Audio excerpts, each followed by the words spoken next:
Hello, I'm Andy Carr, Senior Vice President of Operations with the South Carolina Manufacturing Extension Partnership, and I'm based in Greenville, South Carolina.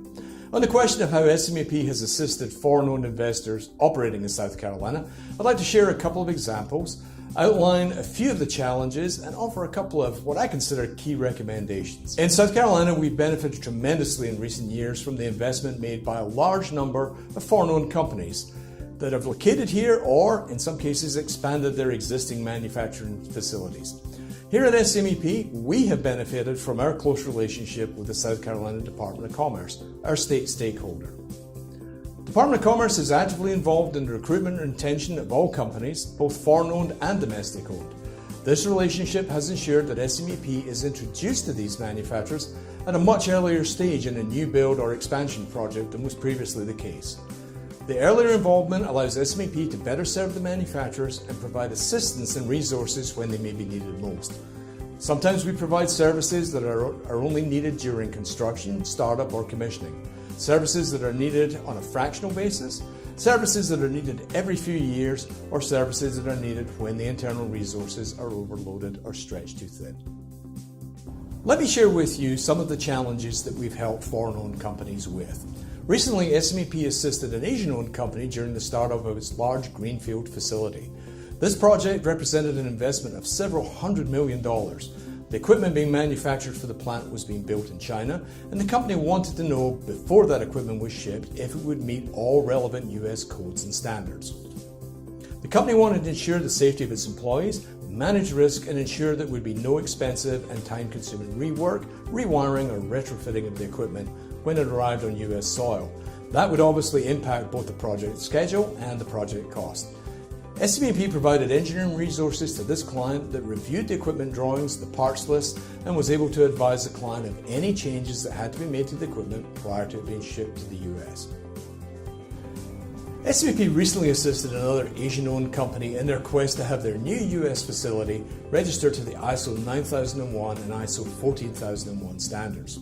The company had been tempted to basically cut and paste the quality and environmental management systems from a sister facility operating on a different continent.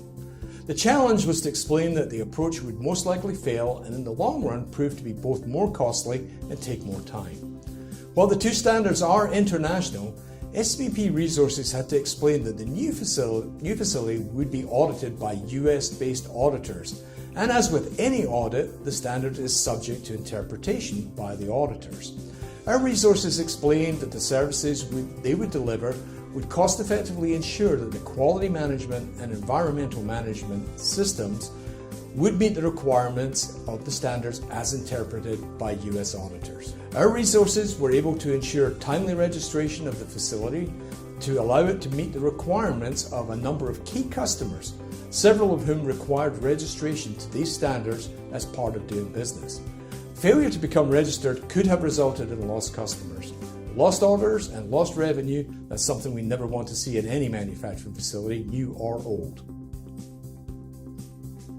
Sometimes foreign investor companies, particularly those starting up a new facility, just don't have enough experienced resources during the construction, startup, or commissioning phase of a project.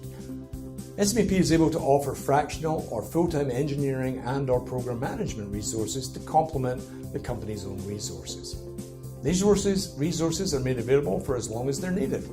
This type of service allows the manufacturers to add resources at critical times in the project without having to add people to the payroll or draw on expensive corporate resources that often can't be spared. Typically, when the plant is up and running, the demand for these resources drops dramatically. In terms of recommendations, first off, an early introduction to the foreign-owned investors is absolutely key. In fact, the earlier the introduction, the better.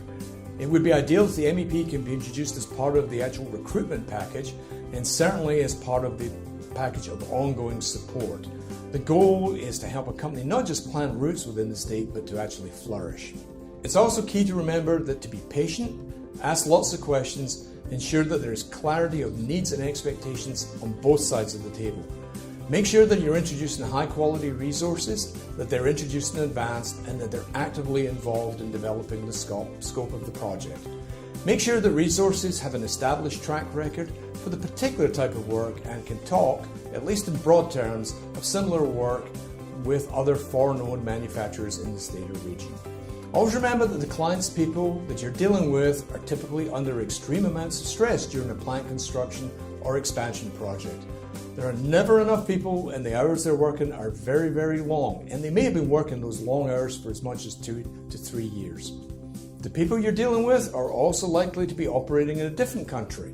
They're going to be operating in a different culture, speaking a different language, and have different styles of communication. They're often reporting to managers or executives that may be located half a world away and a good number of time zones ahead or behind the USA. And also remember that they may have a different approach to decision making.